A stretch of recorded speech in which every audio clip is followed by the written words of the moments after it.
Août 1914, la guerre est déclarée. Le 3, nous partons de la gare de Lyon vers 13h30. Le 4, nous arrivons à Clermont-Ferrand vers 6h30. Nous restons une semaine et repartons le 11 de Clermont vers 5h du matin.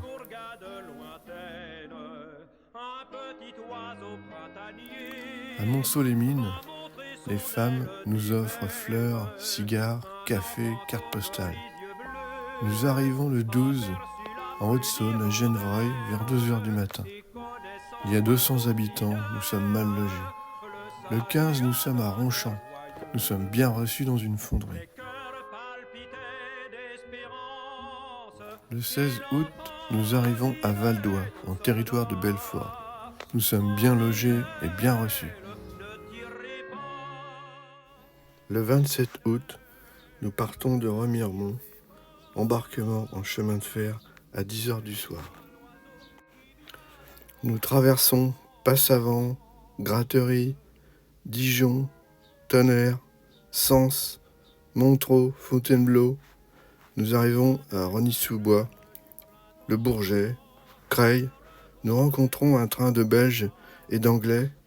Nous arrivons à Saint-Just-en-Chaussée le 29 vers 9h.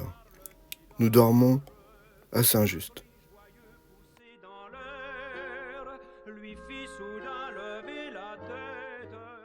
15 septembre 1914. Ma chère Gracienne, il paraît que tout marche très bien et que cette guerre ne durera plus longtemps. Fin 1914. Nous sommes à Amblény, dans l'Aisne, dans la maison du docteur Agricole. Nous quittons la maison du docteur Agricole. Les marmites sont tombées tout à côté. Elles ont tué 2 chevaux des dragons. Les marmites, c'est les obus allemands.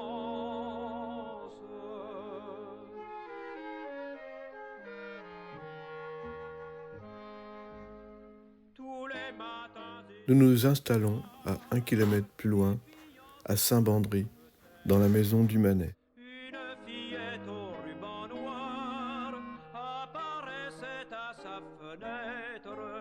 L'oiseau charmant vint s'y poser, en dépit des soldats en armes, et l'enfant essuyant ses larmes, mit sur son aile un long baiser. 1er février 1915.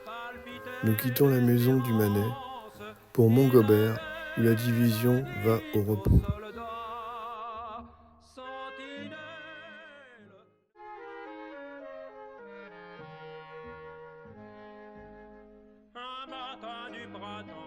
Le 5 février, départ de Montgobert. Arrivons à Arthennes le soir. Nous logeons chez Madame Chabrol. Le bureau est à l'école et à la mairie. La popote est chez Monsieur Maréchal. Le 27 février, nous quittons Arthennes pour Noyant, à 6 km de Soissons.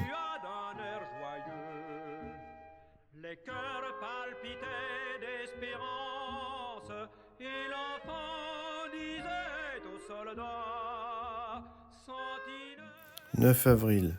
Je suis témoin au Conseil de guerre dans l'affaire du soldat Bonnet. Il n'est condamné qu'à 2 mois pour ivresse et acquitté pour les outrages et le refus d'obéissance. La maison Turlure, où est installée notre popote. À droite, la maison Chéradane, où je suis logé. Dans le jardin, le père Turlure, la bêche à la main, Madame Turlure assise, le payeur à gauche, quelques officiers et quelques hommes. L'abbé Rochia, aumônier, et derrière lui le lieutenant de gendarmerie, et moi de profil. Sur la fenêtre, notre cuistot accroupi. Sur le parterre, l'inscription suivante en fleurs. Oui, on s'en souviendra, 1914. 27 octobre, je quitte Noyant, nommé à la 2e armée comme faisant fonction de payeur adjoint. Je pars pour Paris pendant la journée du 28. Le 29 octobre, j'arrive à Troyes, à la 2e armée. Le 23 novembre, je quitte Troyes pour le secteur 148. Je n'y reste que 8 jours et rentre à Troyes en passant par Paris.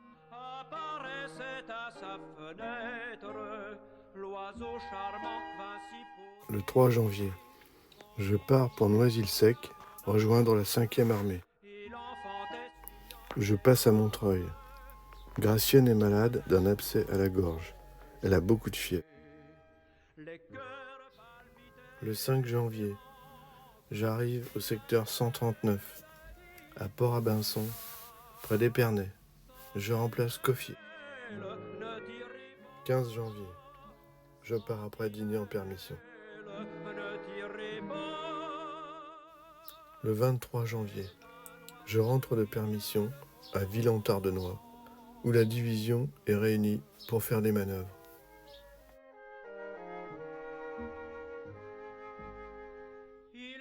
Fin janvier, nous partons pour Cumières, près d'Épernay. Vers le 25, j'apprends que j'ai été nommé payeur adjoint à la date du 16. 8 février, Gracienne vient me voir à Épernay, chez Madame Fachet. Elle repart le 10 après déjeuner. Je n'ai pu passer avec elle que 2 nuits. Le 21, nous partons pour retourner au front. « 21 février, arrivée à Fismes. Logement et bureau dans un château. Mais nous ne restons que 3 jours. Le 24, nous partons l'après-midi pour Braine. Bon cantonnement, logé avec Beaumont. Bureau à l'école, popote chez l'instituteur. 1er juin, jour de l'Ascension. Vers 4 heures de l'après-midi, un obus éclate près du bureau. Puis un second et un troisième. Les débris pleuvent autour de nous. Nous nous réfugions à la cave. Le bombardement dure jusqu'après 7 heures. Beaucoup de dégâts en ville. Un obus est tombé chez le photographe et a blessé 6 soldats de l'intendance, dont un meurt 2 jours après. Un obus est tombé à côté de la chambre du payeur sur une petite maison qui s'est effondrée. 3 août 1916. Le payeur part en permission le matin. Dans l'après-midi, nous partons en camionnette pour Nixéville, à 10 km de Verdun.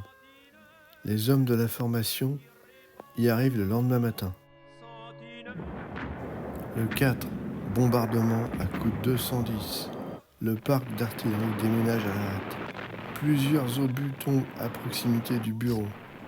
La sous-intendance part dans la nuit et va s'installer à 1,5 km dans les champs. « 14 août.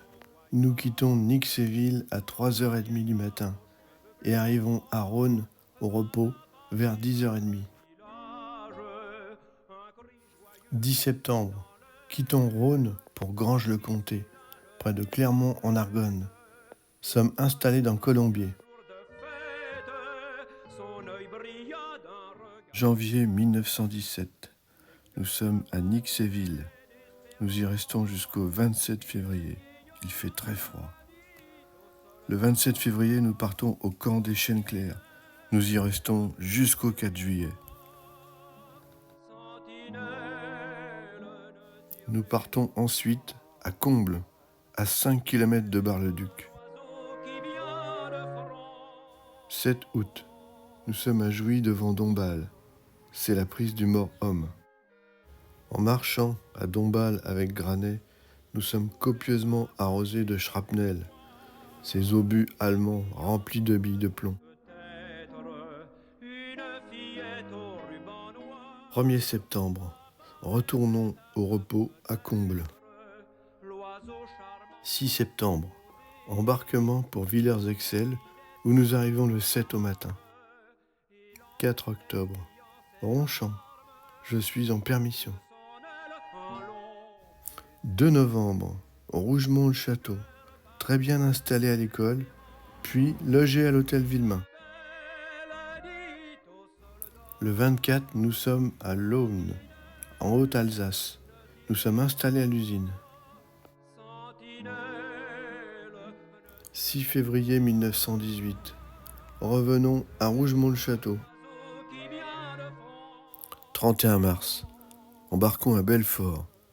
Le 1er avril, nous débarquons à Verberie, dans l'Oise, et nous arrivons à Estrée-Saint-Denis. Le 3 avril, nous sommes à Liancourt. 12 avril, nous sommes toujours dans l'Oise, à Nivillers. Le 13, nous partons à Pisseleu-au-Bois. Le 13, contre-ordre, allons à Croassaux, dans la Somme. 2 juin, le général donne l'ordre au service de partir pour Limay. Suis logé dans Bellevilla. Jour suivant, bombardement de Braine. 200 obus de gros calibre tombent sur le village. Pas de blessés, mais beaucoup de dégâts.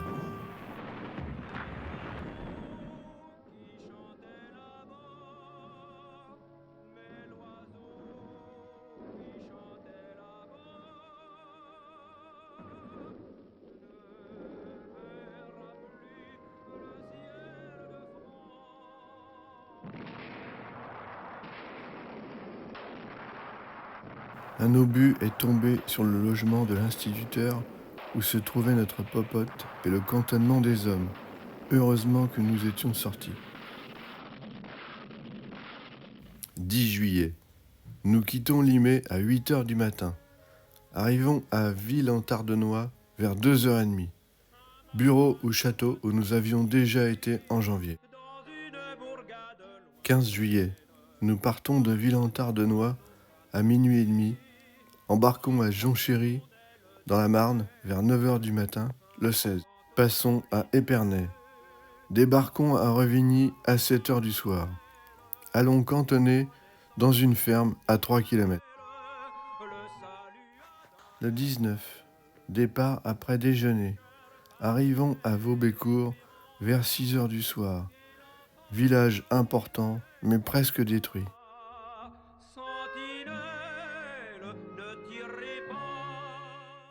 Je rencontre un soldat du 32e BCP et lui donne une lettre pour Jacques. En allant vers Godvervelde, à côté de la frontière belge, à 2 km de la queue de vache où nous sommes, je trouve les sergents-majors du 32e BCP dans une maisonnette, leur demande des nouvelles de Jacques et apprend qu'il vient d'être légèrement intoxiqué et conduit au poste de secours à flanc de coteau au Mont des Cats.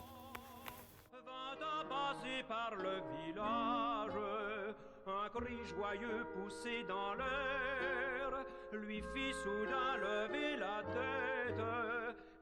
À 6h, je pars en bicyclette pour le voir. Près de Godvervelde, la chaîne saute. Pendant que j'essaie de réparer, un obus tombe sur ma gauche à quelques centaines de mètres. Je suis obligé de rebrousser chemin. J'irai demain, si c'est plus calme. Alfred n'a pas continué son carnet de route. Pour quelle raison ? Mystère. Il est rentré entier de cette guerre. Il a eu la Légion d'honneur en 1930. Alfred était payeur particulier de première classe du service de la trésorerie et des postes des armées. Il avait l'équivalent du grade de commandant. Il est décédé à Montreuil en 1966, à l'âge de 84 ans. L'oiseau charmant vint s'y poser, en dépit des soldats en armes, et l'enfant essuyant ses larmes, mit sur son aile